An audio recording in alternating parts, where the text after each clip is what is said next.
a warm welcome to Albinism Talk with Marvalyn. I will be your host for this evening. March is Women's Month, so we celebrate every woman across the world, from every nation, and diversity. We have a group of speakers that are here to share their stories. These women are superheroes, and we all have one thing and one thing in common. We are women with albinism. So just to remind everybody who's joining us this evening, please keep your videos and mics muted at all times, just to avoid any background noise. And also, be respectful for our speakers while they're speaking. We don't want to have any disruption.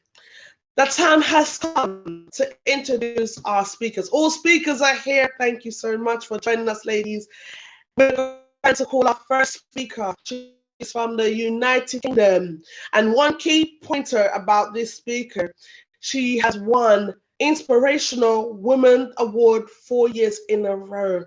My honor and pleasure is to take this opportunity to introduce to this speaker, Professor Helen Rose Kalia Jacobs. Helen, over to you. Hi. Thank you so much for such a lovely introduction. Awesome. The next speaker I'm going to call, and she's amazing. She's no stranger to Yell for Change.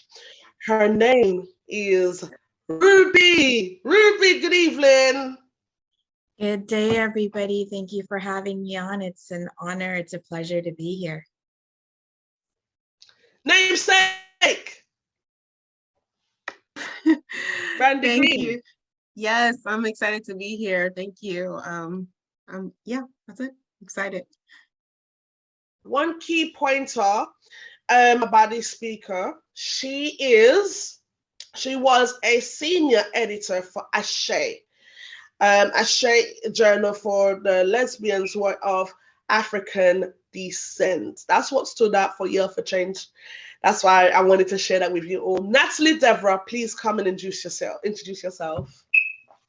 Thank you. It's really lovely to be here and to share space with all of these amazing speakers. And this speaker I'm going to bring to the table, we welcome her, and she is such an amazing lady, and I've got to know her in a short period of time. Let's welcome Miss Adria Neal.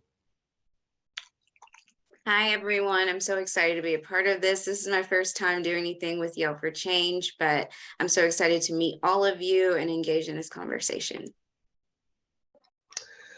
Let's welcome Miss Sarah Betek. Hi, everybody. Can you hear me? Hi. Hi, Sarah. The next speaker I'm going to bring to the platform she is a certified dog behavior consultant, and I hope I get this right. She is also the founder of Family Paws LLC. Let's welcome the amazing Jennifer Dawson Shryock. Hi, everybody. Thank you so much for having me. What an honor to be here. Thank you so much. And last but not least, she's no stranger to Yell for Change. She was here last year as a guest speaker for IAAD. Let's welcome author and the intercessor, Sister India. Hello, everyone. I'm glad to be here again. Love y'all. Thank you so much. Just to remind everyone, please keep your mics muted at all times because we do not want any disruption. So whilst the speakers are speaking, please be respectful to the speakers. Thank you. Now the time has come to move on to the first part of this. Let me just get my note real quick. There we go. The first part of this discussion is called the Albinism Journey, and we want to welcome our newest members and new speakers. So I'm going to bring to the panel Jennifer, Helen, Natalie, Sarah, and Adria. The questions I'm going to ask you is about your albinism journey. The first question is going to go to Natalie, Helen, and Jennifer. What age did you notice your skin was different? We just jump in.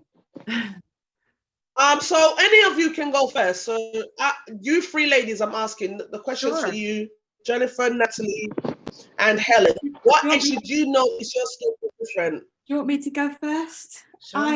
I was the only person in my family born with albinism. I have two younger brothers, and I was actually sent to a special school for the visually impaired.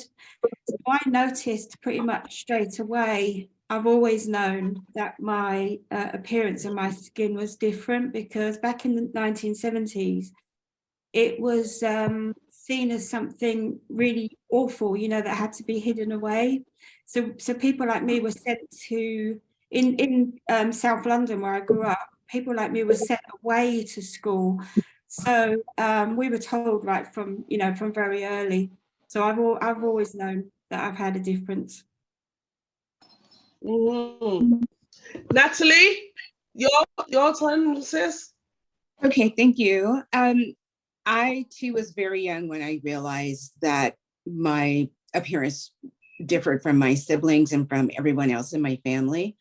I am the only person with albinism within my family, and I looked markedly different from my family, as everyone else is pigmented and various shades of brown. So I recognized that quite young. Awesome. Amazing. Jennifer? Yeah, and you know, I noticed very early on, I can't even remember, but I was the only one of four. I was adopted and I was the only child with albinism. And I had to wear, my mom made special suits for me to wear, so to cover my skin when out in the sun and things. And I, you know, those kinds of things made me feel, you know, different. But I can't remember what age exactly, but very aware of it, you know, pretty early on because of the sunscreen and the different things that I needed to do. So, yeah. Oh, awesome. The next question, I can see the next question I'm going to ask, and this is for Sarah and Adria. Did you receive educational support in school? Adria and Sarah. I guess I'll go first. I did not. So my vision wasn't to the point where I needed a whole lot of support. Usually every single year when I was in elementary through high school, I would just go up to my teachers and say, hey, I need to sit in the front of the class.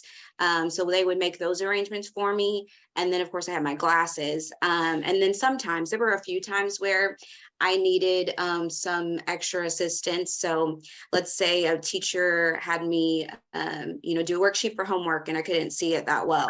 My parents would kind of just blow it up, go to Kinko's and get it blown up for me. And then when I went to college, there were times where, like, of course I would sit in the front of the class, but just to ensure that I didn't miss something, I would record my classes. There were certain things that I would do, but it wasn't to the point that I needed like any type of special books, but I just had to make some concessions of my own to make sure I had everything that I needed. That's amazing. That's very impressive. Sarah, did you receive special accommodations or education in your school? Not really. I never really had a whole lot of help because I never wore glasses till I turned like 18. So, well, basically what we would do is when we went to school, my mom would let the teachers know that I had an issue. So I needed to sit at the front of the class. And then I had like really very protective friends. So they usually sat with me. They usually took turns to sit with me. If I needed like extra help, I could always go to my teachers, and then my friends were always by my side. So I never really had much help apart from that. Can you hear me? Amazing. So we're gonna move on to the next. Yeah, I hear you. I know there's a bit of internet connection as well. Next question I'm going to ask for all five of you. When did you discover you have albinism, or Jennifer, Helen, Sarah, Adria, and Natalie. When did you all find out you all have albinism? Who wants to go first? I'll go first. Sure. Yeah. Because I went to a special school, albinism is something as a label that was given to me very early, so around age 3, I think. I vividly remember going into the school and being told that all the lighting and all the things were tailored for people like me, so I didn't have to worry. So it was something that I've always known and I've always been aware of, and I've always been fully in the driving seat of, you know, I was in charge of my needs right from a very, very early age. Who's next? Who wants to share their discovery of albinism? Natalie, Helen, Jennifer. Any of you want to share that? I am happy to go.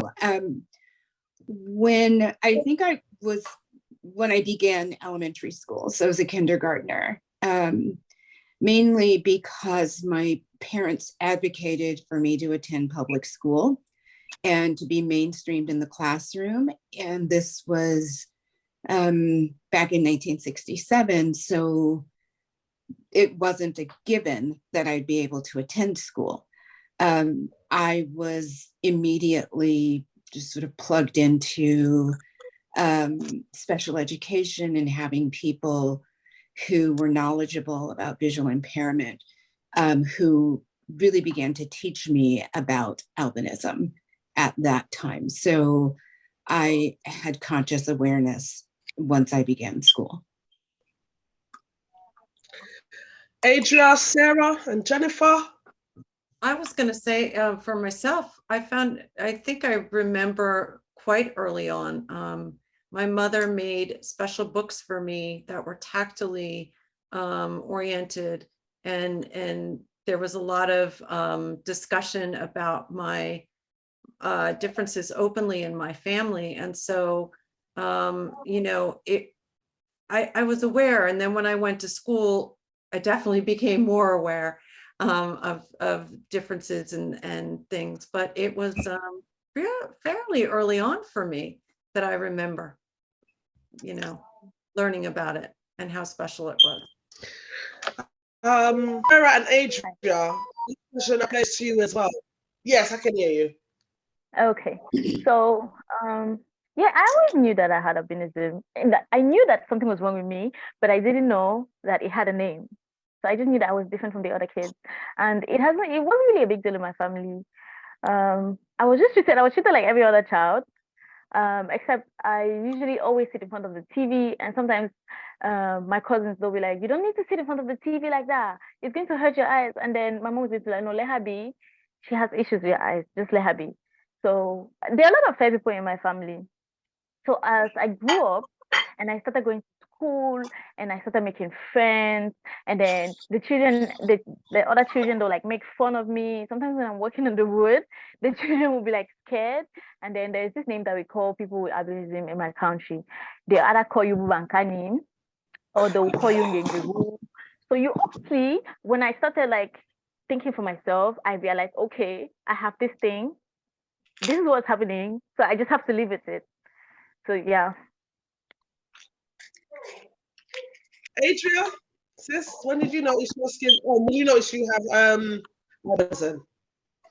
To your first question though, but when you asked when we first noticed, when we were different, I was about 4 when I noticed, and at the time I asked my mom, you know, why do I not look the same as everyone else in the family? And she basically said, you know, you look like your great grandmother. And she said she had really fair skin as well. And so that was all she kind of said at that moment, because she didn't think I could handle it at 4, and she didn't want me to ostracize myself from other people. But deep down, I kind of felt like there was more to the story. And later on, I found out my great grandmother actually had albinism as well. But when I got into elementary school, I found out that I had a skin condition through an exchange with another student. So a student came up to me and said, hey, why don't you look like your family members? Why is your skin so pale? And my friend was standing there and interjected and basically said, you know, she has a skin condition. And then it was kind of left there. I never really asked my parents about that. And even after that, we never really had a conversation, because in the times that they tried, I just kind of shut it down. I didn't really want to face myself, and I didn't want to, face feeling like I was different. So I just didn't want to even engage in those conversations for a long time. I kind of shut them out whenever they would try. When I got into middle school, like 5th grade, I think, or 6th grade, is when I heard the term albino or albinism for the first time. And that was through some kids at school. Now, the next question I'm going to move on to is, who's your biggest support? And this question is for Natalie, Jennifer, and Helen. Who was your biggest support? What, growing up?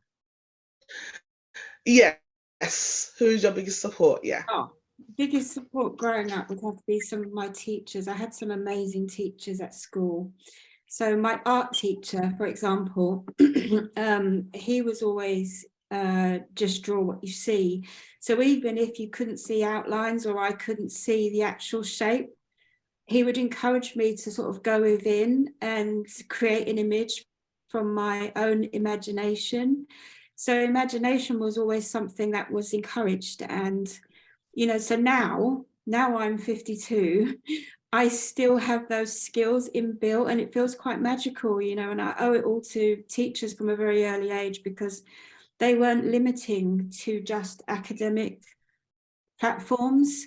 They saw your potential and they brought out your kind of sparkle and your magic, rather than just encouraging you to just be academic. So for me, my biggest inspirations and my biggest leaders were my teachers. I was very blessed to have some amazing teachers. And there was another one called Sister Gregory. She used to sit me on her lap, and she would, because I would be very upset that I couldn't see books, and she would be just taking all the time in the world to teach me the outlines of letters, and she'd take my finger and draw over the letters so that I could learn to read, because otherwise I just couldn't see the material, same as the other kids. And so when I went into school, I already had a multitude of skills. So I owe a lot to them. They were my biggest, and they, to this day, they still are my biggest influences. Amazing, amazing, amazing. So that's it. So thank you, ladies, for that session. And once again, let me apologize for the delays and the technical issues and whatever it is. And for those who are joining in, welcome to Women with Albinism Empowerment Talk. I am your host. My name is Marvalyn Green, advocate and founder of Yell for Change. This is an advocacy that spreads the yellow message and albinism awareness. Just to remind everyone that's just joined in, please keep your mics muted at all times, just to avoid background noise. And also, please keep it respectful in the chat rooms also, because, you know, we're here to bring positivity about albinism, and we're here to learn from each other. Now, the next part, this is the main thing. As you can see on my background, the theme is Break the Silence. And the speakers I'm going to bring, Helen, Ruby, Sarah, Adria, and hold on, let me look at my notes. Hold on. So it'll be Ruby, Helen, Sarah, Adria. Yeah, for Break the Silence. Ladies, it's your turn to share your topics about Break the Silence of your choice. So who wants to go first and take the initiative? No, I don't mind going first always. So breaking the silence for me, I want to talk about my own children because I have had 8 children. 2 of them are sadly no longer with us anymore because they had various conditions, and so they're no longer with us. But I have 6, and none of them have got albinism. And when they were growing up, other children bullied them because of my appearance. And so even though I've been a home educator now for 28 years, almost 30 years, I hid out of my children's lives. So whenever they did anything, like they did dance in school, or they went on stage, or they did anything that was profoundly empowering for them, I hid. So I kind of took a back seat and I stood at the back, even though I couldn't see. So whilst I was fully present and I was like the chief cheerleader, I actually hid from view so that they wouldn't be bullied, so that the whole event wasn't about me, it was for them. So when my daughter first went on stage, she had stage fright and she was a ballerina. And she got into the York Ballet School, which is part of the Royal Ballet School attached to Covent Garden. And I stood right at the back and she was, no, mum, no, mum, no, mum. And she kind of, you know, I overheard her telling someone that her biggest wish in the world was to have her mum standing right in the middle, right at the front. And so that kind of changed my life somewhat. She was only like 10 at the time. And so breaking the silence for me, that was, you know, because I didn't realize that it was actually breaking her heart that I was hiding. And so breaking the silence for me was all about suddenly realizing that my children had their own voices and their own power, and they wanted me with pride to be up front and central. And so I started to be in the foreground and right in the middle at the front. But it was all literally because my daughter Angelica, she'd done this huge amazing thing and she'd got into this ballet school, and she then said her biggest wish, and I overheard this conversation with her and another girl, her friend. She was crying and I thought she had stage fright, but it was literally because she wanted me to be up in the middle at the front, and she wasn't ashamed. And so maybe I had a bit of shame because of being bullied and stuff. And so I didn't want my children to go through that. And I didn't even realize I was carrying it until I heard her say that was her biggest wish in the world, was to have her mum there. And so instead of hiding, I broke that silence and started to be up close and personal with everybody. And the bullying did continue. You know, other children were quite cruel. You know, your mum's a witch, your mum looks really weird, you know, and I would be kind of, yeah, my blood's green, you know, and I would be really kind of in your face then. And so it was a life-changing moment, like hearing this private conversation that my daughter was having. That to me did break my own silence, because I thought I was doing the right thing for like the first 10 years of her life. She's the middle child, so I'd already been doing it with the first 2. And you know, I didn't realize that me being, you know, hiding this crystal magical white appearance, I didn't realize that I was damaging, you know, them. And it was only hearing how powerful, the powerful voices of my own children, it made me not be that person anymore. And then, you know, subsequently to that, you know, I became a public figure and I started doing television appearances and stuff.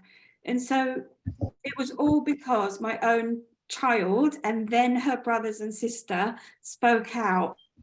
Yes, mum, they were proud that I looked this way, and they didn't want a mum that looked like other mums. They wanted this mum. And so, yeah, so that was a real turning point for me, breaking the silence in that way. It all came from my own children. Fantastic. That is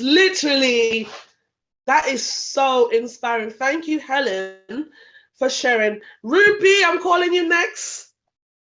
Thank you for joining. Thank you. Thank you so much. Good day, hello to everybody. I just wanted to start this. Thank you, Marvalyn, again for putting this together and bringing a platform of people with albinism I want to, before I begin, I'd like to extend my condolences to Mother Joanne. And I just hope that this platform is a reminder of just how far and wide across the globe Jamie's mission has become for all of us to bring human rights and education on albinism. My name is Ratnasingham. I am a Canadian with albinism. I'm an educator. I'm a social service worker. And in June of 2020, I became the voice for persons with albinism in Canada.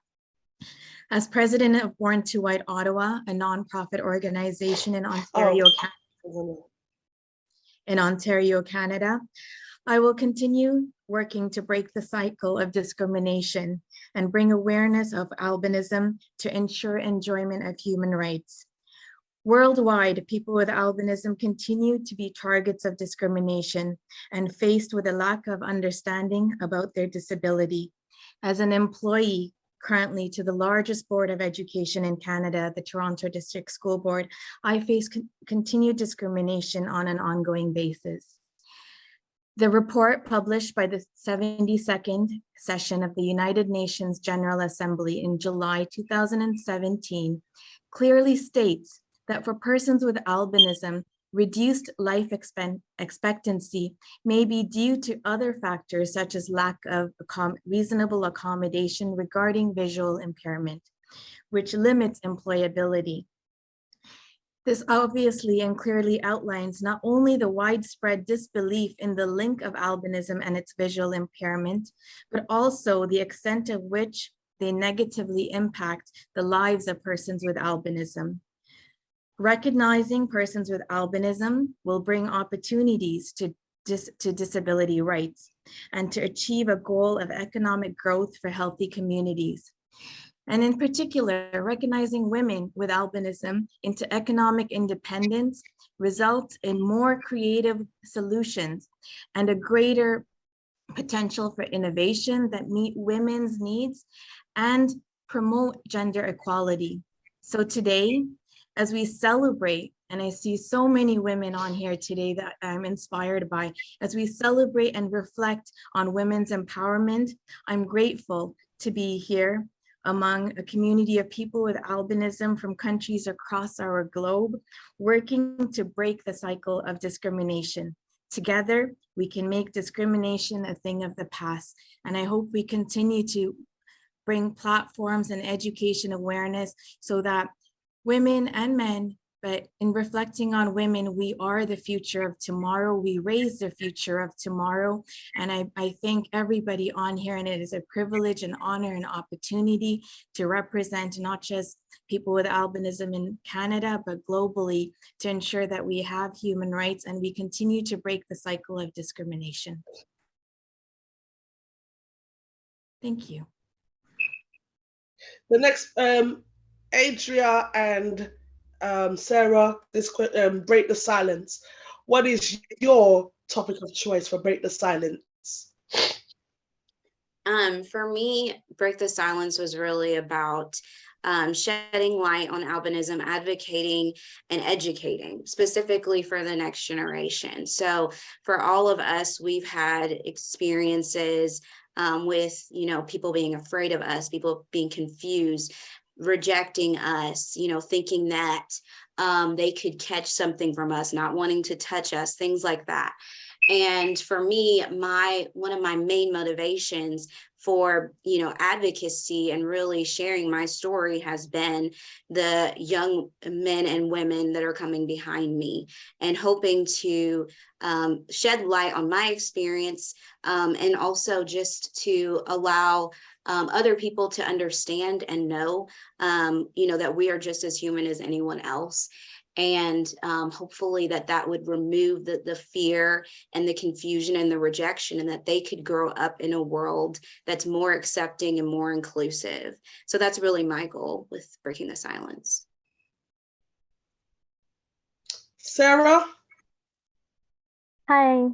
So when it comes to breaking the silence, I feel like we all have our experiences when it comes to like the stigmatization and basically the discrimination and everything that we are going through as people with albinism. And this is one of the reasons why I created Bands with No Melanin, just in order to share like my experiences. And also people usually have like questions for me, and what I usually do in the past is like I'll shy away from answering these questions. I'll be like, I have no idea, I don't know, please let me be, because I used to feel like, okay, these people, they're not asking these questions because they want to know, maybe they just want. I have grown, I have realized that some people just really want to know, and they're really genuinely curious. So what I do is, if like I find anyone that has like questions, usually people ask me, do you eat palm oil? Do you eat crayfish? Do you even, and I'll explain to the person like, okay, this thing I have is not contagious. There's actually nothing much wrong with me. It's just a genetic condition. Anybody can have a child with albinism. You don't have to do this and do that. So yeah, when it comes to breaking the silence, I'm just trying to do my best to educate everybody as much as I can with the little that I know and the little experiences that I have gathered over the years. Amazing. Thank you so much, ladies. You know, I'm going to do something a bit different. And as I mentioned, Miss Joanne, can you please unmute your mic? This is my discussion about trauma. And Joanne, can you hear me? She's from Sydney, Australia. Good evening, Joanne. How are you this evening? Good evening. And what a privilege it is today. So as a part of my discussion of breaking the silence, my one is to do with bullying. And I really want you to please talk about Jamie as a part of breaking the silence, as a mother for a child who has albinism. Please share this for me. Break the silence on bullying, please. Well, firstly, Jamie was my bundle of joy. He's been the biggest inspiration in my life, the smartest, the kindest, most outspoken. Having albinism, he suffered a lot throughout his whole life. The bullying that I've heard here today from all you speakers, it breaks my heart. It really does. Because to see him suffer the way he did from society, it was hard for me to understand how people could treat another being the way people did. Then there was a time when he was in high school. You think, you know, teenagers are cruel. I copped a hard time at school as well. But when he was an adult and he would go onto a train and he would tell me that people would say things to him, I found it hard to believe and said, nah, Jamie, maybe you're overhearing something that's not directed at you. No, Mum. So he goes, follow me. So it doesn't happen when you're with me. So I followed him one day and was absolutely disgusted in the things that I heard. And that from that day made me realise even more how he was struggling with his condition. And to me, he was like everybody else. He did so much in his life. He could do anything that anyone could do, and he strived to be like everybody. I don't know what to say. Yeah, it's lovely hearing your stories, and here he is, my baby. It's all right, Mum. We understand, and you know, we do understand. We understand, and first and foremost, let me say thank you. I know it wasn't easy to speak out, but this is where we choose this theme: break the silence on bullying, break the silence on traumas, relationships, and we must learn to speak our truth. And that's why I want to encourage our community to not be silenced of anything that's going to be a barrier. And I want to say thank you, Miss Joanne, and thank you to our speakers that has shared their powerful message on Break the Silence. At this time, we are moving on to the author's journey, and we want to celebrate our authors, Brandi, Natalie, Helen, and India. Hey sis, India, I'm going to come to you first. Now, the question I have for you ladies, what inspired you to become an author? And please talk about the very book you have written. So, India, let's go to you, sister. Hello. Well, honestly, I've been writing since I was 12. I didn't think I realized how therapeutic it was at the time as I do now, but it was my outlet dealing with, bullying and different things like that. It was how I got to express myself. And so that led into adulthood where I realized I suffered with identity crisis, not knowing who I was. And I wrote my book. I brought a copy just to show, called She Gets Dirty, She Just Doesn't Stay Dirty. And it's a journey from identity crisis to finding your identity in Christ, where I share my journey of kind of finding the root of the problem, which actually began with how people treated me with albinism, is where I noticed I was different and beginning to believe the lies that I was too different, that I wasn't good enough, that I didn't matter, that I didn't have a voice. And so, and this never came from my family, parents, in my home, my, outside families, uncles, aunt, cousins. I was everybody's porcelain doll and baby. So it never went with family, but outside of family and schools and other people is where I realized I was different. And so from a child, that's just how it was. But as an adult, here I am in mid-30s. Well, I'm not in mid-30s anymore. But when I was left trying to figure out who I was and asking God, what's my purpose? You still have me here for a reason, but why? And so in my journey in discovering that in healing, the Lord led me to write a book and share my journey, because many people, and specifically since it's Women's Month, this book is written to women of any condition, color, creed, whatever. But it's basically about getting from a place that's where you're stuck and you don't know who you are, and you just feel like you exist, but you're not living. You don't know, Lord, why am I here? And it's about purpose. And it's kind of walking you through my journey, but pointing out things that all women deal with. And I come from an area of heartbreak, but heartbreak just doesn't have to be from a man. Listen at all of us talking now. We've all been heartbroken by people. And so that creates things like the spirit of rejection, the spirit of comparison, unforgiveness, anger. And these are the subjects that I tackle in my book.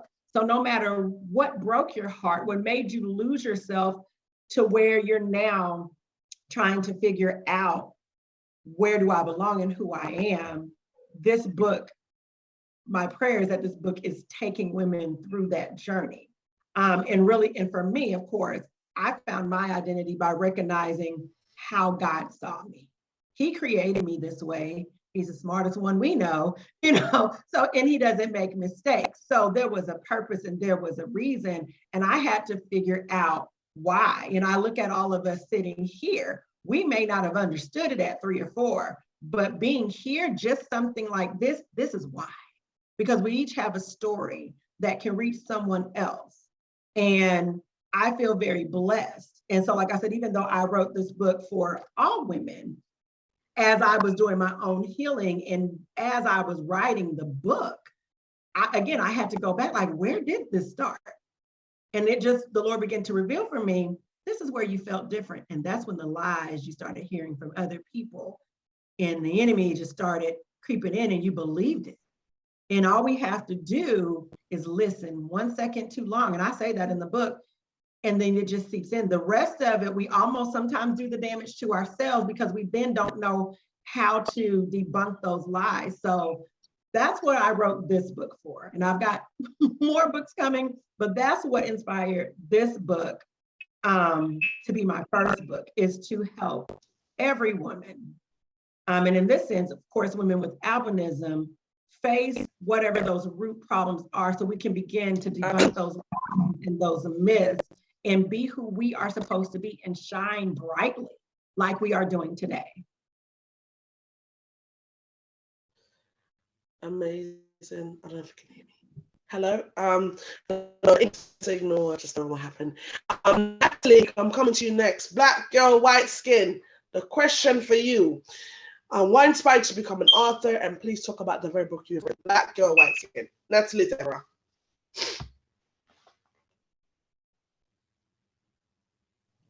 Thank you. Natalie, are you there? I'm here. I am here. Thank you. I began writing, I think, which was a natural progression from being a reader. I started reading at age 4 and was really captivated by storytelling. So that led me into writing short stories as a child and bad poetry and things like that. And thankfully, my writing craft has evolved over time. I wrote Black Girl, White Skin. It is my memoir, and I wrote it in the form of short stories because I believed that that in a memoir, there are many, many stories to tell. And I chose to create it in that way. And which really chronicles what it was like for me to grow up with albinism within a Black family and what that experience was like. Additionally, like really began to cover, love and parenting, as well as the activism work that I do around albinism. And I really felt like the stories that were shared in the book, certainly they impacted me personally, and I hoped and have learned since then how much this particular book has affected others. So that's what I've done. The book is, now very recently has become an audiobook. So that too is exciting to be able to have a different level of engagement with people who really benefit from audiobooks. So that's a bit of my story. Well, I'm going to pause and just say one of the pieces that is covered in the book is really about some travel I did to Tanzania and to Kenya. And that particular trip really changed my life. And it's actually what propelled me to complete the book, because I've been working on it for several years. And it was after that particular trip and having met so many people with albinism from the African continent at the first Pan-African Conference on Albinism, and really learning about their experiences that gave me the push I needed to actually complete the work. So thank you. Thank you so much, Natalie. Helen, what happened was Helen was meant to be a part of this discussion, but due to a technical situation, a circumstance just happened unexpectedly. So we'll just have to move on. Now, I'm going to throw in a random question until, technicals, things are just like technical issues going on right now, and I do apologize for this talk. I'm going to ask a random question. Has anyone ever faced discrimination regarding albinism? Our speakers. I'm going to put in for that. Oh, did you want to go ahead? No, you go ahead. You go first. Yes. Yeah. Oh, let's just a random question. Whoever want to go first, it's a random question. Has anyone experienced discrimination regarding having albinism, whether if it's in the workplace, in education, in your wherever it is? Please share this experience so we can educate ourselves. So who wants to take the initiative? I'll pop in, Marvalyn, on my experience currently facing discrimination and why this platform and just speaking up for albinism is and breaking that silence is so important, and why it's been so fitting, the theme for this year of breaking the silence. I'm an educator, I'm a social service worker, and growing up with albinism, at least in Canada, we, discrimination, we hear a lot of reports from other countries, and growing up in Canada, I never thought I would face it. I had, just like some of the speakers on here, I had some great teachers, I had some supportive advocates, organizations to support the visually impaired and legally blind. So I was in Canada, 80% of legally blind Canadians are not employed, which is very unfortunate. And I happen to be, as a person with albinism and legally blind, I'm one of only 20% of legally blind Canadians to even be employable. I was one of the few people that have gone through a public school system and was provided the support to get an education and to find employment. Unfortunately, when I became an employee, as I said, to the largest board of education in Canada, I started my employment, and about a decade in, when there was a change in management, that particular management, be it because they didn't have the knowledge on albinism, or be it because of discrimination, they required that I provide proof of disability.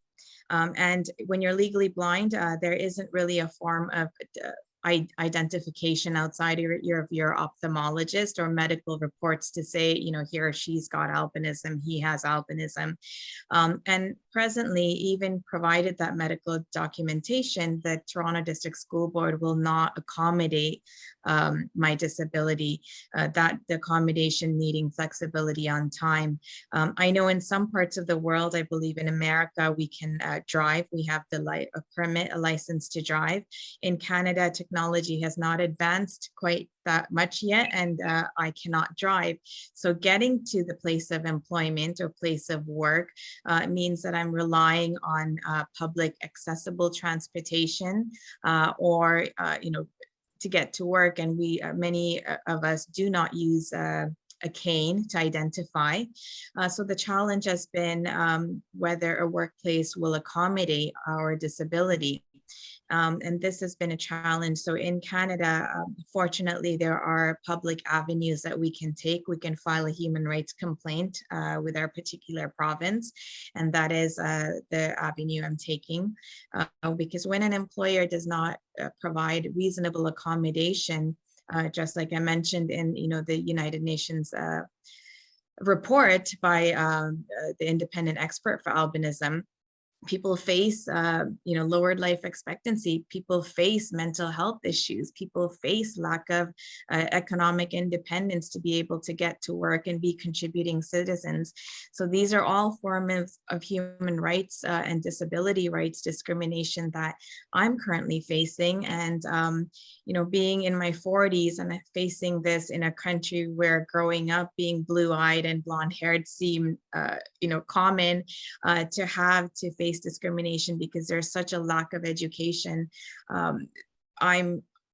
I'm surprised, but it's also important for me to bring awareness to the discrimination in countries like, first world countries, economically independent countries like Canada, that we face discrimination as well, and we face human rights violations as well.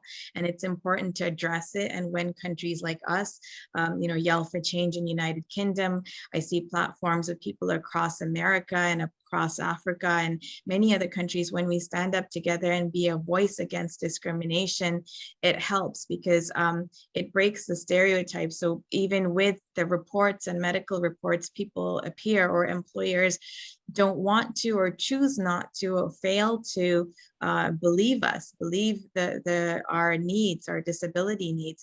So these type of platforms are crucial to connect us together and to give strength for people like me to continue the work that we do and overcome some of the barriers. So that's a little bit about some of the discrimination I'm currently facing, and I appreciate again for some of the talks and the speakers have shared, because it gives me strength to continue the advocacy that I do in my discrimination right now. Awesome. Anyone else want to share their experience with discrimination? Excuse me. Anyone want to share? Yeah, sure. Pastor India. I actually have something pretty recent. At my job, they have an accommodation department, but I work for a call center that uses many screens for many different things. If it's in Chrome, of course, I can zoom in, I can blow it up. If it's something else that they have, there's not. Whatever isn't big enough. And I have 2 large screens and things like that. So, and of course, I've been seeing like this my whole life, so I know how not to make excuses for it, and I know how to get by. However, there's some things that are time sensitive on my job. And so I had to go through that department to request more time when I need it, because it's a very micromanaged type of job. So you get people asking, what are you doing? How can I help? Although they don't know what to do if I did need help. So I'm like, I'm tired of getting hounded. I just need a couple extra minutes every now and then. It's not even every call. It just depends on what the extra I have to do. And with that being said, we went through the process. Nobody asked me, outside of me filling out the paperwork, nobody asked if they could speak with me. They didn't ask me to verbalize. So what it came down to, they didn't even tell me I was getting 2 screens, which I don't need because I already have 2 large screens. I just so happened to walk out of my house to get I was having DoorDash delivered, and there was 2 screens just sitting on my porch. Like, nobody told me. The people who delivered it didn't even ring the doorbell. So I brought them in, because at first I was like, what in the world is this? But then I ended up meeting with someone the next day from accommodation. She was like, oh, so you got the screens. Yeah, it would have been nice if somebody told me, how do you know I didn't move? Y'all just sending stuff. And so I was just like, but I didn't ask for screens. I asked for time. And they were like, well, your doctor said that if we got you the screens, then you shouldn't need more time. I was like, y'all are not listening. And so I ended up, honestly, taking my frustration out on, she was just doing her job. It wasn't her fault. She has a job to do. But I ended up taking my frustrations out on her and just went off, because I was like, I need you to hear me. I'm asking for time. I don't care if you bring a big giant TV and plaster it on my wall. If something is small or I'm having to search for things, it's going to take me extra time. I don't care how large it is. I didn't ask for new screens. I've got 2. And I'll use these whenever I feel like it if these go out. However, thank you for the screens, but that's not what I asked for. And I got so frustrated after getting off the phone. There's nothing she could do. She's like, well, you can always file an appeal with your doctor. She can fill out the paperwork. And right now, I'm still at the moment where I'm not even interested in that, because I got to let my frustration still come down with that. But I found myself so frustrated that it brought me to tears, not out of sadness, out of almost anger, because I'm like, Lord, I'm 43 years old and I still have to scream and say, hear me. And so I love that people like Ruby and we all are in these positions to basically scream out loud for people. I love that this is even called Yell for Change, because that's basically what we have to do to be heard. People think they know how we see. Oh, let's just give her something larger. I already have that. That solved nothing for me. And it's just like, and the lady, I actually end up having, because again, I'm a woman of God. So, the Holy Spirit was dealt with like, okay, she didn't do it, apologize. And so I immediately, after getting off the phone with her, sent her an email and apologized to her and said that was misdirected frustration at you. You just kind of caught it because nobody's listening. But here is what I need. I just feel unheard. Y'all made a decision about me without me. How? You know, and so we need advocates. And for me, no one's mistreating me as far as discrimination, but I still feel like as employers, people still don't get it. So you feel kind of, oh, you feel pacified, like, oh, here's some screen, she be all right. That's kind of how I took it, which is what made me just snap. Because I'm like, no, that's not what I want. I just need a couple extra minutes every now and then without y'all in my ear asking me what to do, you know, or what I'm doing, because you can't help me to see that. And I'm not making excuses that I can't see. I'm just saying, give me a couple extra minutes while I find what I'm searching for to do my job.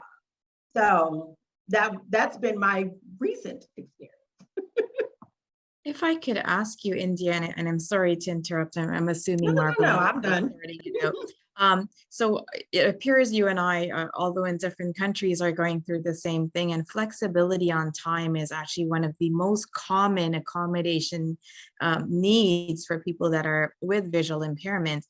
My question is, did you end up getting that flexibility on time? Because it's been now 3 years worth of medical documentation, federal government support, provincial government support, and I have no accommodation in writing. I have no accommodations. And the lady that I kind of yelled at, she was just like, well, if you will go back to your doctor and tell her and explain to her again and again, when she filled out the paperwork to begin with, I told the doctor what I needed. I thought we had an understanding because she had other patients with albinism. So she's like, oh yeah, I know what you need. So I thought, finally, somebody who gets it, because it's, you know, it's hard to find eye doctors who know what we're dealing with. So I thought she understood, because she was trying to get me different types of glasses and different things like that. So I was like, cool, finally an ophthalmologist that gets it. But her solution, when they were asking her about if I needed more time or what she should do, she was like, oh, well, get her 29-inch screens. And I'm like, not what it's like asking a blind person to look, and this is the challenge we always find is, you know, and I just going back, and I don't want to take up the entire platform, but you know, the disability that we face, all of us or many of us with albinism, is different levels of vision impairment. But when you look historically, there really has not been advancement in technology for people that are visually impaired, except for how can we make something bigger or larger, or, and I always have this question, and people seem dumbfounded when you ask them that, is that if I'm blind or if I cannot see, how does anything that you give me, regardless how large it is, going to help me to drastically improve my vision, because I have no vision? And so I think what I've seen, in at least in some countries, is different technologies advancing. So using audio technology, using there's so much advancements, and you know, flexibility on time is so important for safety, for us to function in real life and navigate our world. So I feel your stress, I feel your anxiety and frustration, and I appreciate that, because it's something that, you know, outside of a medical practitioner like an ophthalmologist, who's the only one that they will value, who's it's really just how else can you share this the challenges that we face, because it's whether they believe you or not. And you know, that is discrimination, is when they look at somebody and make a judgment or have their bias based on whether they choose to believe what you're saying. Or don't ask you. That was the thing. I was, like I said, I just opened my door to get my DoorDash, and there was 2 screens sitting on my porch, and I was like, what on earth? And they were like, and like I said, the lady from accommodation, she doesn't know. She goes by, which is why I had to apologize to her, because she has a job to do. This is what her doctor said. This is what we can do. This is what we're going to do. That's all we can do. So it was kind of out of her hands, which is why she was like, well, hey, go back to your doctor. And she even wrote me back and accepted my apology and said, you know what, I do hear you, but we do have to have the documentation. So if you go back, I haven't done it yet, because I know me, I want to go back in the right spirit. And I'm still frustrated about it, because I feel like it's going to be to no avail, And like I said, it's sad that years later, you still, like I said, I got frustrated to the point of tears. Like I said, not sad, I was just angry. I'm out. If I cry, I'm probably more mad than anything. I was just like, Lord, I'm 43 and I'm still screaming. Somebody please hear me. You can't give me 5 or 2 extra minutes here or there when I need it. Like I said, it's not even all the time, but when I need it, I don't need no one. What you doing? Do you need help? Blah, blah. Can you make me see? Because otherwise, no, you can't help me. Just give me a couple of minutes of time, like I said, and there's just to be told, well, your doctor said if you shouldn't need the extra time if you got the 29-inch screens. Thanks. But yeah, no, I still need time because again, I work for multiple medical clinics where everything you do has a different screen. You got to search for it. I could get to work on Monday and what I'm used, because we've trained ourselves to kind of have photographic memory where we know where things are. Once we find it, we can kind of feel our way through. I can go to work on Monday and the screen that I'm used to, that I've trained myself to see, is completely different. Now I'm back to searching. Now it's going to take me 5 or 10 extra minutes to get through certain tasks. And so giving me big screens don't solve nothing for that. Yeah, so Ruby, no, I haven't gotten my accommodation of time, just got those screens thrown at me. They're still in the box sitting at my front door. I'm going to probably take them to a storage unit until the ones I have broke, because I already have some. So I don't get why that was, like, they don't even know that I already have them because they didn't ask me any questions. They just decided what they thought I needed. Wow. Wow. India, I catch up a lot now. Thank you for even. India, thank you. Thank you, Ruby. Thank you. Thank you so much, everyone.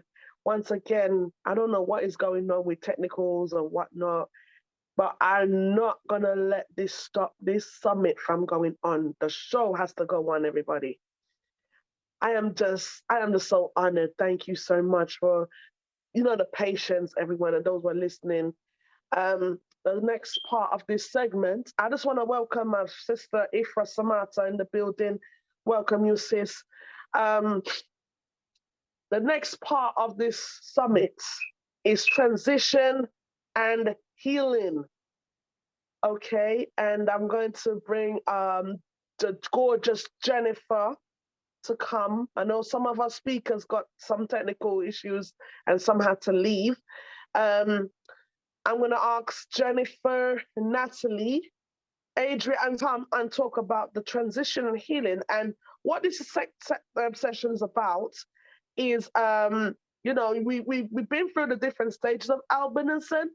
So we want to find out from you ladies, how do you transition from the trauma into the healing process? So who would like to take the initiative first? I'll talk about this. Lots of therapy.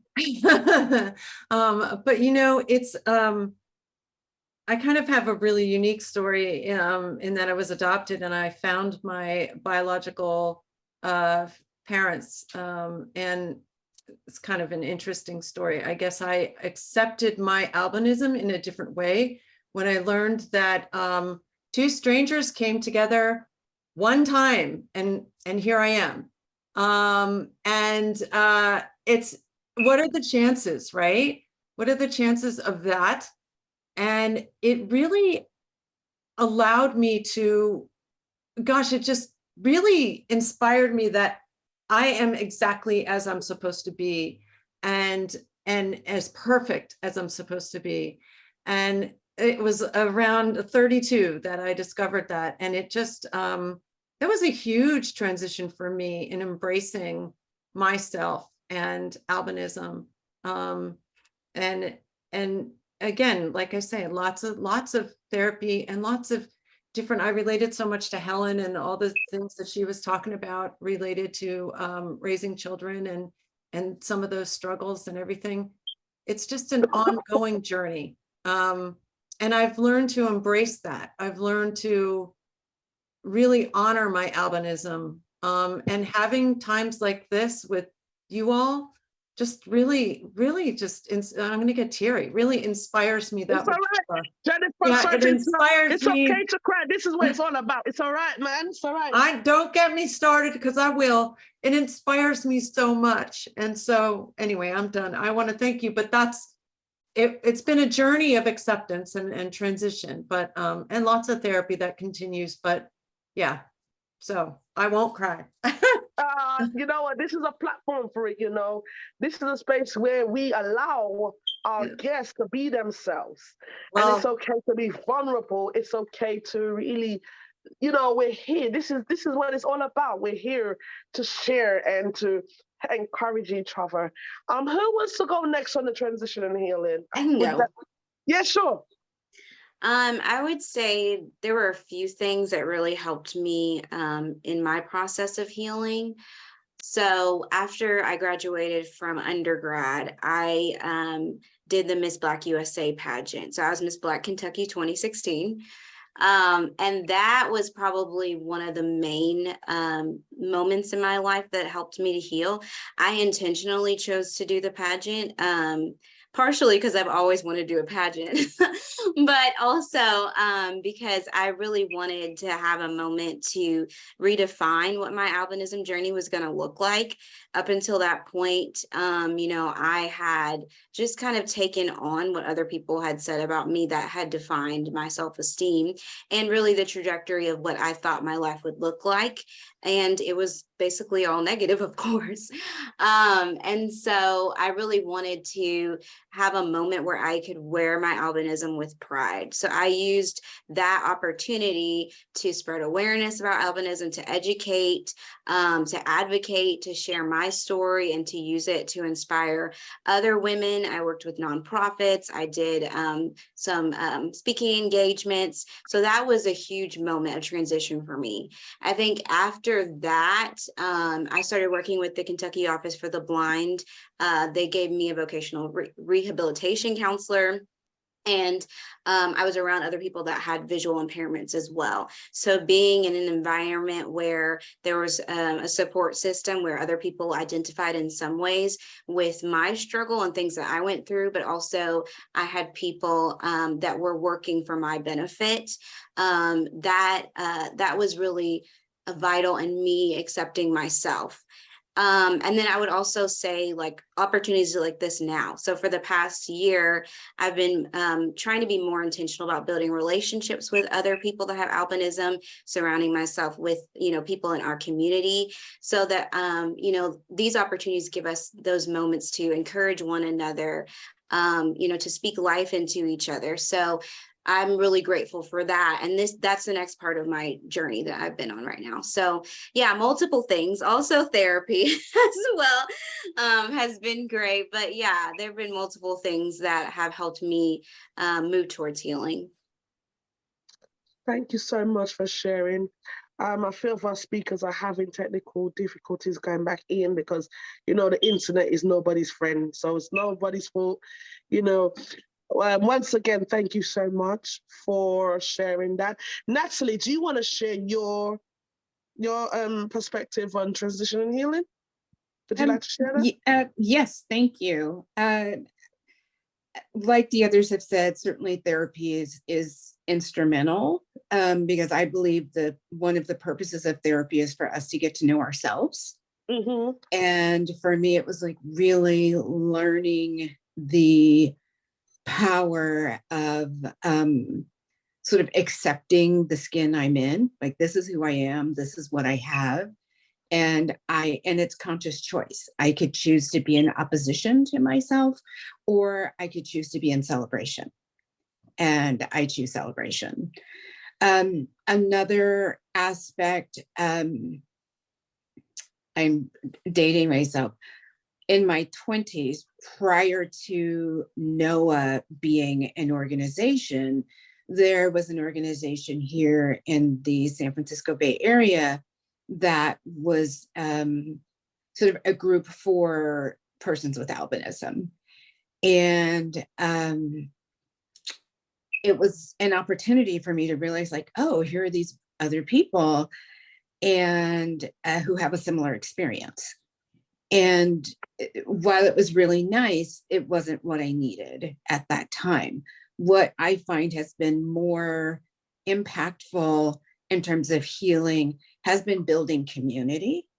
And it's about building community with having friends. I have a group of friends who are women with albinism. We live all in different parts of the country. We come together, we support each other to be successful. We encourage one another.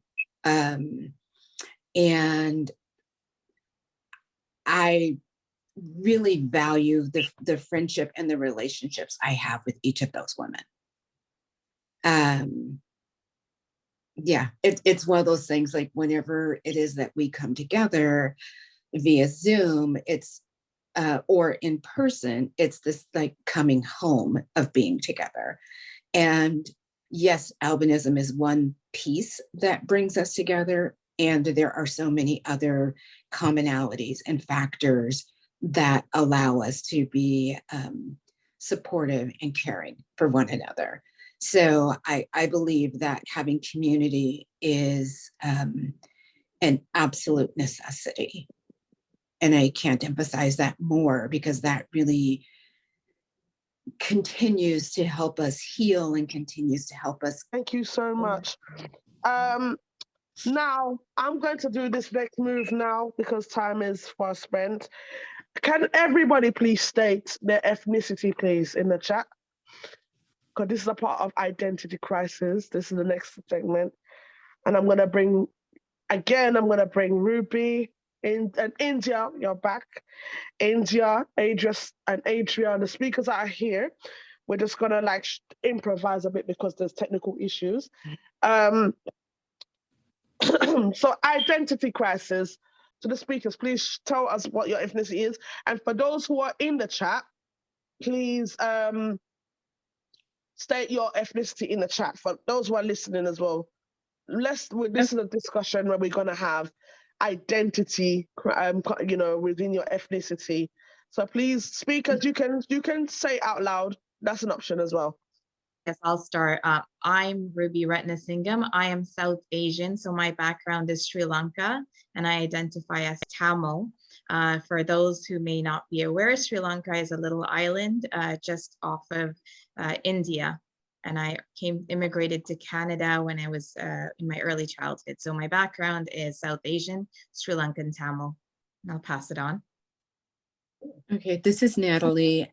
I am Black American, and I also have type 1 albinism. So, so there's that. I'm Adria, and I'm African American. I'm India, and I'm also African American. I'm Joan, I'm Australian. I'm not a speaker, but however, I'm African American and Caucasian. I think it's incredible that there's so many different cultures. I'm in my 40s. I'm going to be 43 this year, and I think this is one of the few times, actually this is the first time I've seen so many people with albinism, and it's really only been the last 2 years. So it's just so incredible to see people from different ethnic groups. And I have a son, and when I share pictures, I said, because I'm so happy and joy to like meet other people from my community, and I'll say, guess where he's from or she's from, and because we all look quote unquote the same, and then I'm like, no, they're actually Asian, or they're actually African American, or they're Latino, or they're South Asian, and you would never know. So it's just amazing how we talk about races and race relations, and here we are representing ethnic groups across the world, but we share one skin. So it's just amazing what God can create. I think it's really interesting because I want to just sort of have a different perspective. Go ahead. I'm listening. I'm listening. Oh, okay. So I just want to have a different perspective, because I feel like when we take the time, we do get to see our ethnic differences, and you know, so I feel like it's, what's the language I want to use? That it's a little bit of a disservice to say, oh, we all look the same, you know? So I just wanted to offer that perspective. Agree. Anyone else want to add to that? Identity crisis, because now we're going to open the floor to anybody who wants to say something, because time is, well, we're in time, but we just want to give the opportunity to anyone who wants to say something. Just before we, you know, does any of our speakers want to say anything regarding to identity crisis? And please share before we move on. Just because that is one of my major platforms and passions. One of the things that I think, oh man, don't kill me, Adria. I think that was you who was talking about basically how she listened to everything, that when she reflected on what everybody said, it was all negative, and how she decided to change their perspective on it. That's one of the main things that when I talk to people about identity crisis, that I talk to them about taking that lie, facing it, like don't ignore it in the sense of that it isn't being said, but once you hear the lie, find the truth. So if someone tells you you're different, that may be a fact. You do look different, we might see different, but I'm different for a reason. So why am I different? What can my difference and uniqueness bring to the table? And that's what I love about us, not just that we identify within different races, but we have different occupations, different talents, different anointings, and different skills. Like God made no mistakes. So knowing who we are and changing how we look at things. I tend to be that glass half full person instead of the glass half empty, but I had to do that at an early age or I would hate myself today. You know, so it's like, when we look in the mirror, we could hear someone say we're ugly. Well, but my hair is golden. They're just jealous. You know what I mean? You got to find some way to change and flip that, because the truth is, you're not different, you're unique. And if you are different, you're beautifully, fearfully, and wonderfully made. God took his time making every inch of us. And he's not sorry, so we don't have to be. And once we start to view ourselves, like I said earlier, through the eyes of God and how he created us, we can begin to stand in that confidence. And yes, it's easier said than done, but once you start making one step, you can keep stepping. It's just like a baby learning to walk. You're making your baby steps into your true identity. And so now when someone comes to me and call me ugly, I ain't even phased. I'm like, okay, you know, be blessed. I'm a lot of things that may still upset a lot of people with albinism. I don't get personally or feel personally attacked about anymore because I know who I am now. It's not as easy to come at me and offend me. Now, rudeness just is, I don't like rudeness across the board. But if you think I'm too different, that's how you view you. But that doesn't mean I have to view me how you view me, because now God has shown me who I am.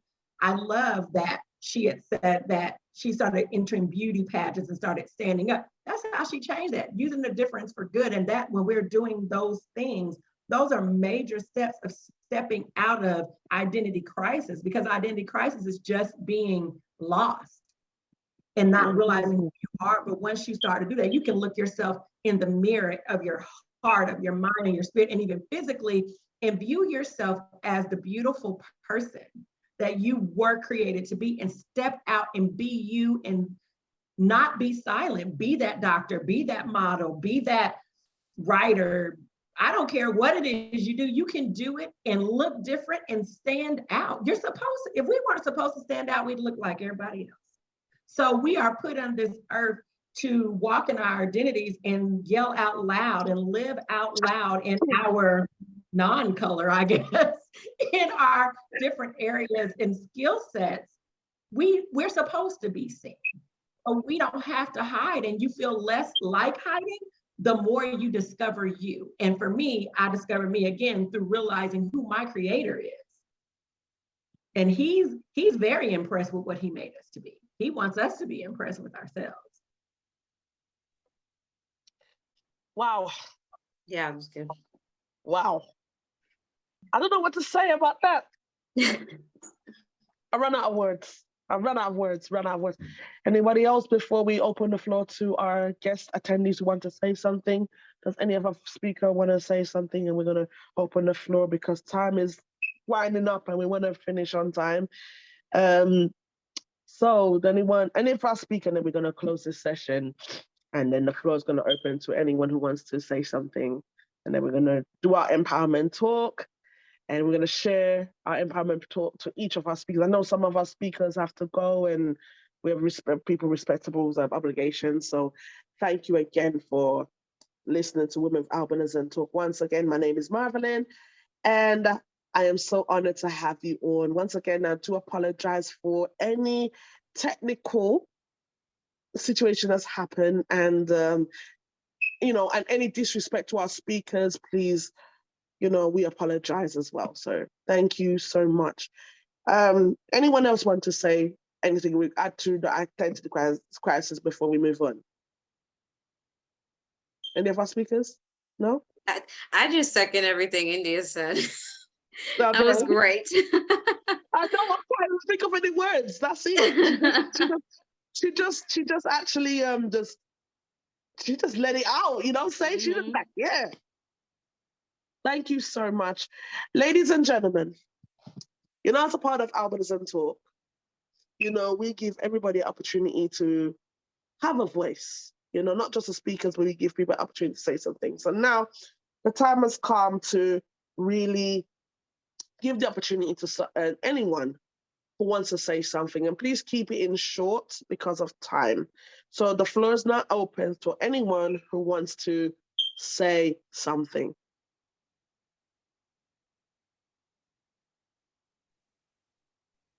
Hey, good evening, everyone. Hello. Good evening. Hello. Good evening. Yeah, this is Mohammed Usman Kamara or J Marvel from Sierra Leone. I'm the director for Sierra Leone Association of Persons with Albinism. I'm so delighted and feel like in heaven right now listening to ladies with potential speak. It's very, very impressive to hear words of inspiration and empowerment from you ladies. And thank you all, and thank you, Marvalyn, for organizing this program. You're welcome. All I want to say is that identity crisis is of very, very difficult situation for all of us living or with albinism around the globe. Because if you with albinism are facing discrimination in the United States and Black people have been saying Black Lives Matters, the discrimination there is immense. Just imagine you being in Africa and you given back to by both Black people, and then Black people in Africa are discriminating you for being different. Just imagine how that will feel. If you're facing it right here, where it's very so the things that Black people are facing in the US, like discrimination, mockery, provocation, neglect, stigmatization, and all that, exclusion, that is happening here. And people are saying you like they will call you disappointed African. So just imagine you facing those kind of discrimination in the nation that you call. So that is why if you look the chat, I said we are the ones that are uniting humanity. If you look, we are the ones that are uniting humanity. Albinism just shows people that God works in mysterious way, like my sister has been saying. Like we unite humanity because we cut across all ethnicity, all race, all regions of the world, even within plants and animals. So that is to show how unique we are. So we need to hold ourselves like we're precious and we are the golden, or perhaps the golden blood of humanity and every living thing on that. So I thank you all, and I appreciate you all, and I hope this engagement continues, and salutes to everyone. Thank you, guys. Thank you so much for that. I think I speak for most people. Those words are ring true. We really do cut across all ethnicities, and when we can be full and carry ourselves in the fullness of our identities, we can be a platform and a voice for so many of the discriminations that people face.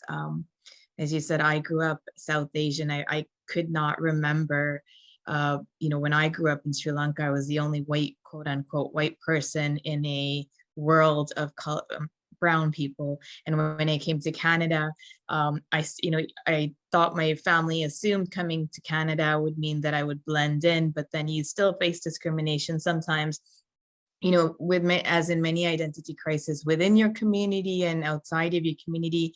So we have a very unique perspective of race and ethnicity and discrimination. So I thank you so much, sir, for your words of encouragement, because it's so important to be in our identity. And as everyone here said, like it's just empowerment. You're welcome. And everyone is welcome out there. Hi, good afternoon. This is Stacy. Well, I just want to give a quick shout out. I just want to say thank you, ladies. I heard you. I'm inspired by you. I love hearing about your experiences. It really, really spoke to me. So thank you for your time, and thank you for allowing me to listen in. Special shout out to Natalie, to Mine. Treasure, I just want to say hello and love your positive messages. You should have an online store, girl. I'd probably buy your merch, like with the positive sayings. Love them. I just want to say love and light to all of you. To reiterate what Natalie said, I think it was Natalie, my apologies, and everyone else. It's always interesting. I don't drive, so I take Uber or the taxi quite a lot. And so when I get in the car, people look at or sometimes I take public transit with an ID. They see my name, which doesn't correspond with the color of my skin.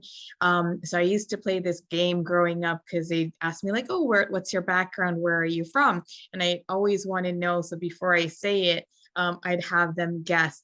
And it's really interesting that, Natalie, as you said, you're right. If you really took, some time and you looked at people, you can see the different ethnicities and the features that different ethnic groups have.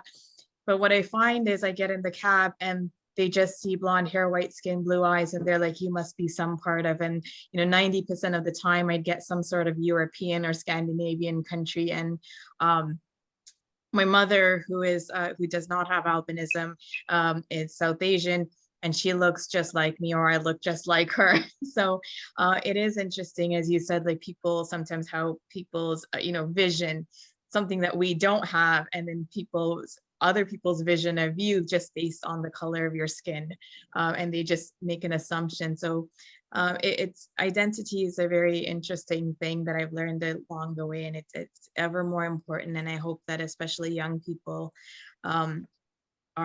become very confident in their identities and their ethnicities. Thank you so much, Ruby, for that. It's important that I'm just going to leave this thought, excuse me. I'm going to leave this thought because, it's important that we come to have self-acceptance first and foremost, right? And when it comes to identity within our ethnicity, and sometimes people's ignorance, we can't help, and there's nothing we can do about people's ignorance. But let us try not to feed into their ignorance. We know who we are, right? We know ourselves. We know who we are in our ethnicity, our backgrounds, and it's an honor to know that as a Black woman myself, I'm proud of my Caribbean roots. I'm proud of my Black roots. And I'm also proud of having albinism. You know, regardless of our beautiful golden skin, you know, I'm not ashamed of being different. I'm not ashamed of recognizing that I am who I am. And I'm not ashamed of it at all. Not ashamed of it at all. Anybody else want to say something before we head out? Because I know that others have commitments. Anyone else want to say something before we move on?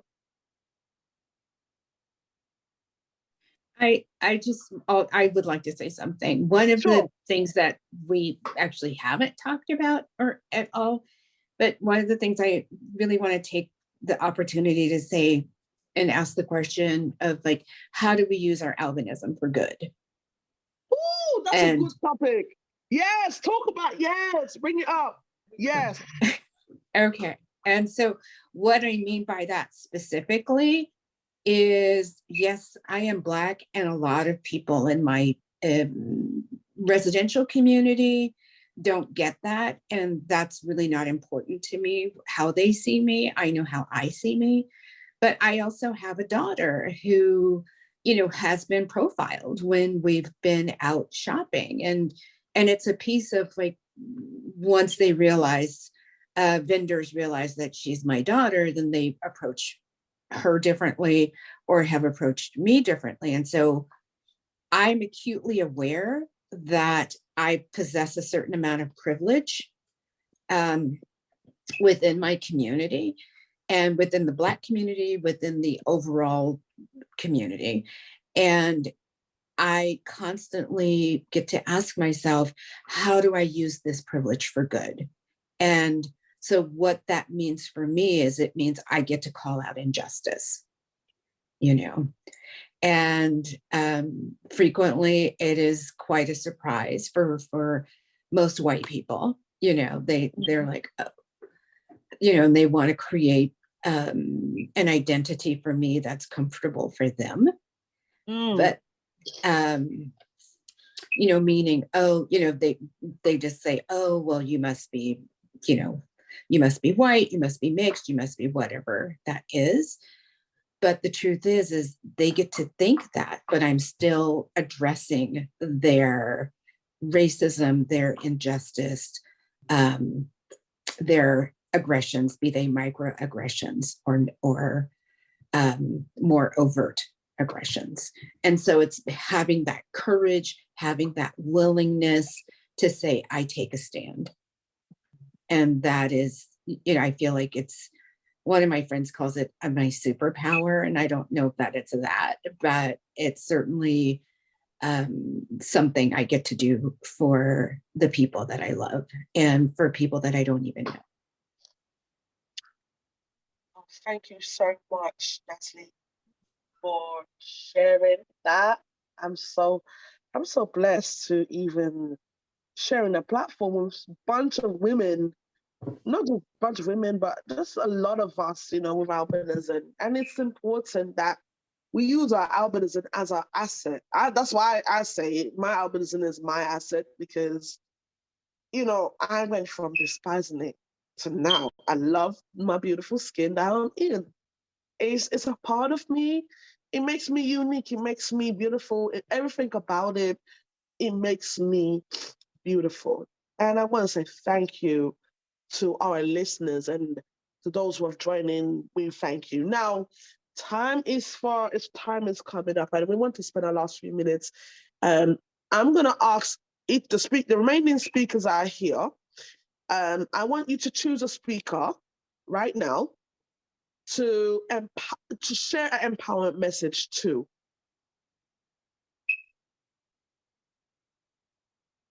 So choose a speaker who you want to share an encouragement word to. This is a part of empowerment. I'll go. So I just want to speak to India. Like, I am so encouraged by everything that you have shared today, and every word just resonated with my heart and also just my story. You had a way of just like putting together every single probably part of my journey, and just I couldn't even say it better what that looked like for me. And I definitely want to get the book. But thank you so much for your wisdom and just for sharing that with us. And I will definitely take everything you said and continue to apply that as I'm going on my own healing journey. Please. That just made me, you about to make me cry. No. So much.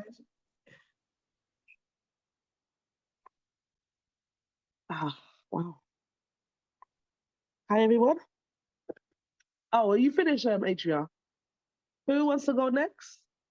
Share encouragement word to our speaker.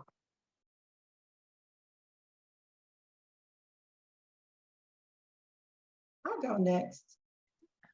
And I'm actually going to choose you, Marvalyn.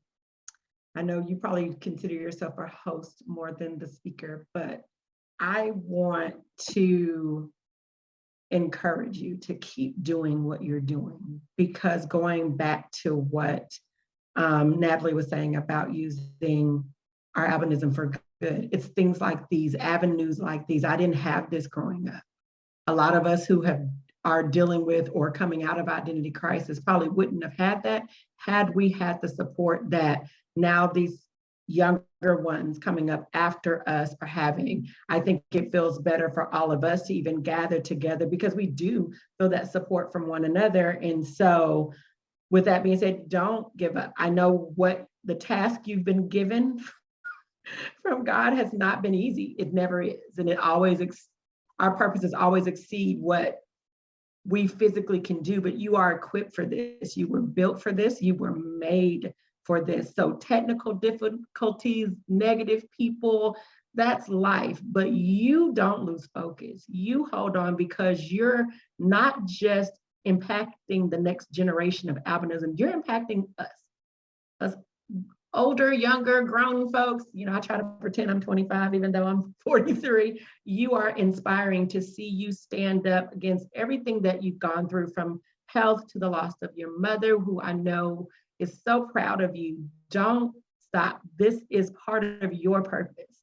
You can take a break if you want to and regroup and take a nap, but I need to see you the next day right back in there, because I'll come get you. You know me.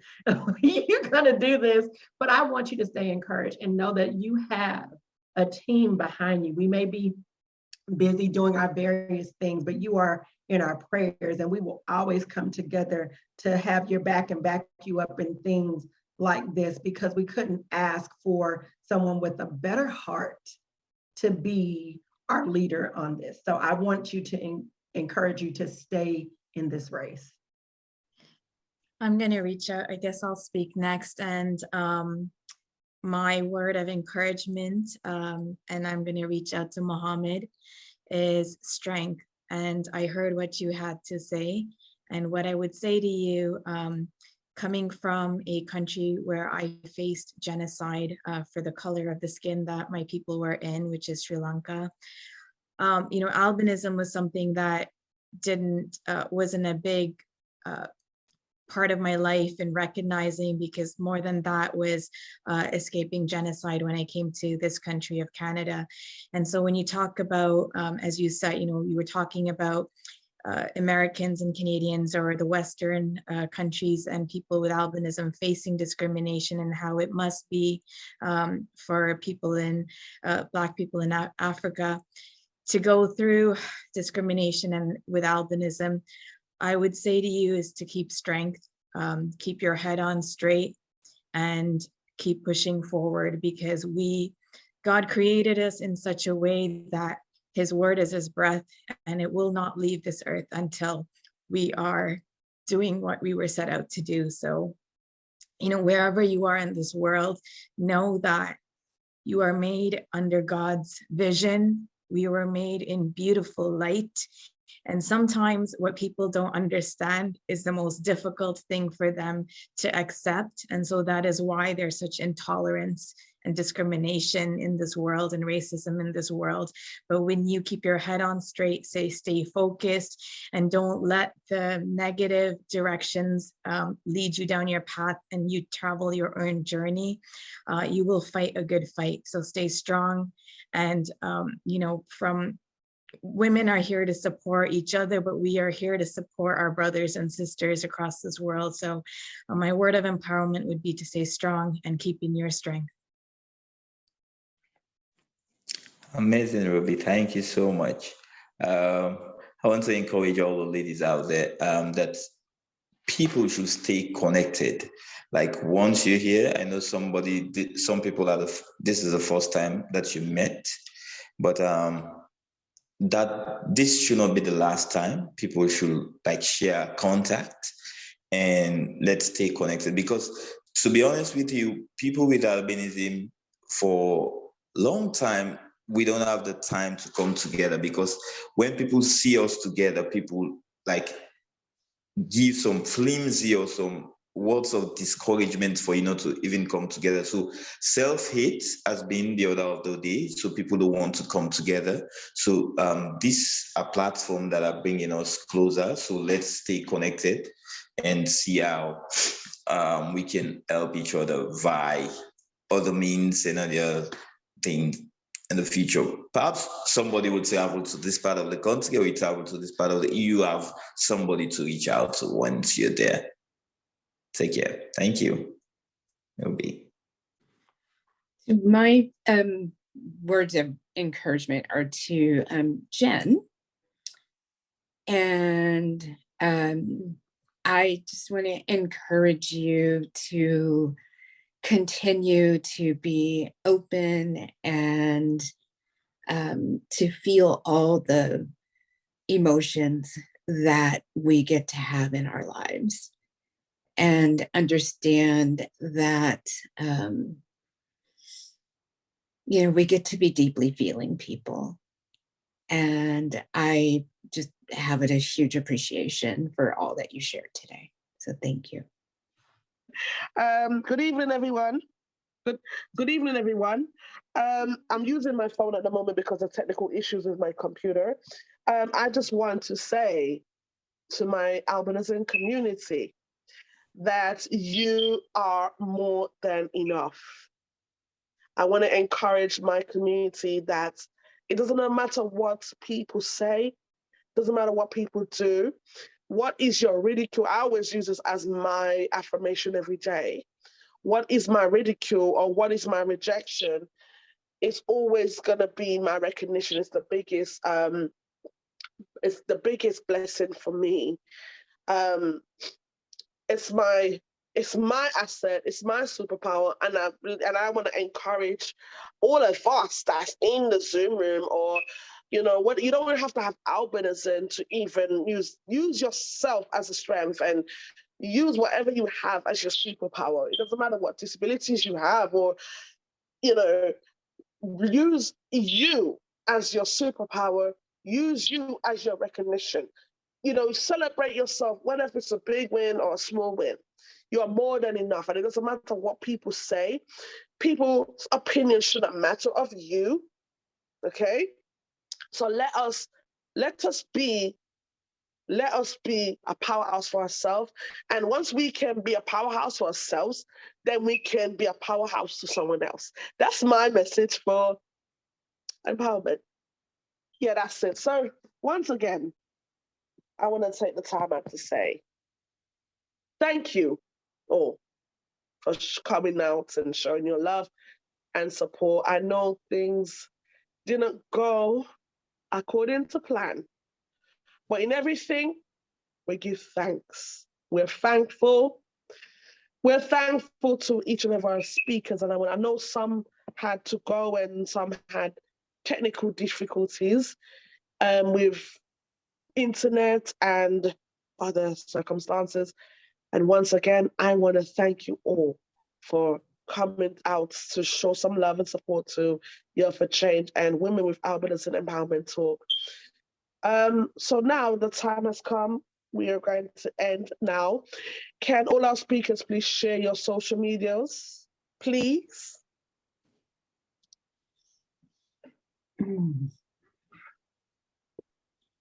I can go. I am on Instagram and TikTok _ Adria Bianca, ADRIA BIANCA. Anyone else? Any of our speakers left? I am on Facebook, and my personal page is Natalie Devora. My author page is Natalie Devora Author. I'm on Instagram as Black Girl White Skin, and on Twitter as Natalie Devora. Thank you. Who else? Any of our speakers left? Ruby? Yes, I will go. So I am, my social media for the organization is Born to White Ottawa on Instagram and Facebook for the nonprofit organization. And my personal page is Ruby Ratnasingham. Thank you. India, I think that's our speakers. And I know Jen had to go. I don't know if she's still in the chat. I know she had to go. India. Yes. So on Instagram, my personal page is India_Laterica, without the apostrophe. And my author page and my author Facebook page is signed India Laterica, all one word. And then you can get my book from Amazon, but also my website at indialaterica.com. And I think I'm new to TikTok, but I think you can follow me there under India Laterica too. Like, I'm so new. So I think pretty much everything is India Laterica. So if I might add, my book, Black Girl White Skin, is available on Amazon in both a Kindle version and a print version. It is available as an audiobook specifically from the publisher, which is bookbaby.com. Thank you so much, ladies.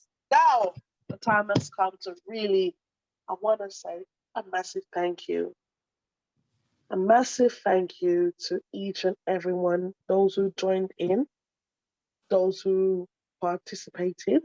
Thank you. You know, I'm going to be very honest. I don't look for crowd. I look at the quality, not quantity. And even if it's just a handful of people that come out to support this amazing summit, I'm grateful for each and everyone that showed up. This will be on a replay because don't worry, all of this will be edited. Thank you to each of our speakers, Natalie, Ruby. I know Helen, I know Brandi had to go and other speakers had technical issues. But I just want to say thank you to each and one of you. And our socials bundles is at Yell for Change. So Yell for Change on Facebook, Twitter, YouTube, and Instagram. And I'm on TikTok personally, but I don't really use TikTok hardly.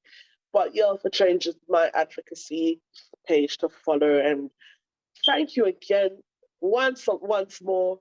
Thank you so much for allowing me to host this and trusting me for representation of albinism. And I love you all so much. Thank you so much. And please go and support each other.